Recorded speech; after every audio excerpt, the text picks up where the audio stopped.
ngegas lah, akan menggeber seluruh kekuatan dan potensi. Bakal calon wakil wali kota Banjar Jawa Barat Dhani Daniel Mukhlis menanggapi hasil survei terbaru yang dilakukan oleh Lembaga Studi Visi Nusantara terkait Pilkada Kota Banjar 2024. Dalam hasil survei yang dirilis pada Minggu 22 September 2024 siang itu, pasangan Sudarsono Supriyana menempati urutan pertama dengan 30,00%. Kemudian disusul pasangan Bambang Hidayah Dhani Daniel Mukhlis dengan 27,75%. Selanjutnya pasangan Nana Suryana Mujamil dengan 19,75%. Terakhir pasangan Ahmad Dimyati Alam 3,25% dan belum menentukan pilihan 19,25%. Menanggapi hal tersebut, bakal calon wakil wali kota Dhani Daniel Mukhlis mengaku bersyukur dengan hasil survei karena bisa menempel ketat pasangan Sudarsono Supriyana. Tanggapannya pertama tentu kita mengucapkan syukur alhamdulillah ya. Kita bersyukur bahwa kalau hasil survei yang tadi baru saja dirilis itu kan kita menempel ketat ya pasangan Bapak Haji Sudarsono dan Pak Dr. Yama.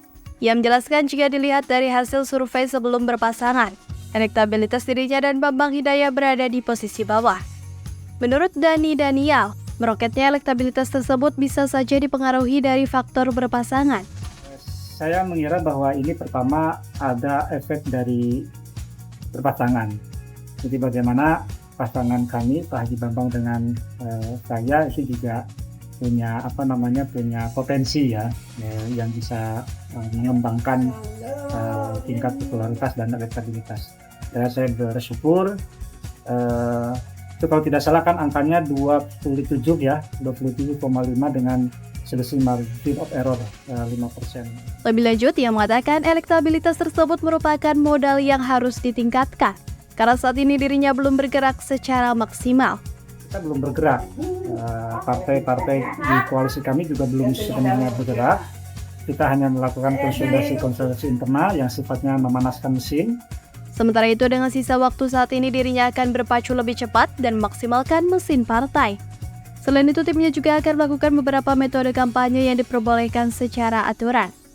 Kemarin kita baru saja rapat ya dengan para ketua partai politik koalisi pengusung, di mana kita bersepakat mungkin nanti pada saatnya kita sudah ditetapkan mendapatkan nomor urut dan akan lagi pada tahap kampanye kita akan ngegas lah, akan menggeber seluruh kekuatan dan potensi serta sumber daya politik yang kita miliki untuk menaikkan elektabilitas dan elektabilitas terutama ya.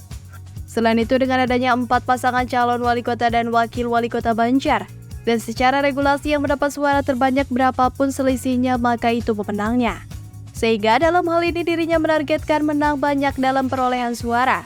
Harapan kita dengan perolehan suara yang melampaui ekspektasi begitu. Dan tentu saja kita akan berupaya berikhtiar semaksimal mungkin untuk kita mencapai angka tersebut, angka aman. Dalam hasil survei itu ia menangkap fenomena lain di samping karena berpasangan. Kedua adalah faktor adanya kesesuaian partai pengusung baik tingkat lokal maupun regional. Seperti misalnya kalau kita lihat hasil survei Kang Deddy Mulyadi kan ya 87 ya. Jadi karena beberapa partai pengusung Kang Deddy Mulyadi juga banyak di kita, itu maka sedikit banyak juga punya pengaruh. Dan nanti kita akan disumbang tidak hanya dari Kang Deddy, karena kebetulan di partai kita juga, di koalisi kita ada PKS, ada Nasdem, dengan mengusung jalan gubernur yang lain. Saya kira ini juga akan punya impact yang positif terhadap perkembangan modal politik kita, elektabilitas kita. Relawan kita kan terhimpun di Rumah Badani. Jadi di Rumah Badani itu ada kurang lebih 30 simpul relawan gitu ya, mewakili semua unsur, semua entitas kita himpun di Rumah Badani. Terpisah pendiri Lembaga Studi Visi Nusantara Yus Fitriadi menyampaikan, berdasarkan hasil survei alasan memilih pasangan calon wali kota dan wakil wali kota Banjar, pertama adalah popularitas sebanyak 66,50%. Kemudian program kerja sebanyak 4,75%, kepribadian sebanyak 4,50%, partai sebanyak 3,75%, tokoh milenial 2,25%, bersih dari korupsi sebanyak 0,25%, lainnya 0,25%, dan tidak menentukan pilihan 17,50%. Survei terbaru terkait Pilkada Kota Banjar ini dilakukan dengan menggunakan metode cluster random sampling.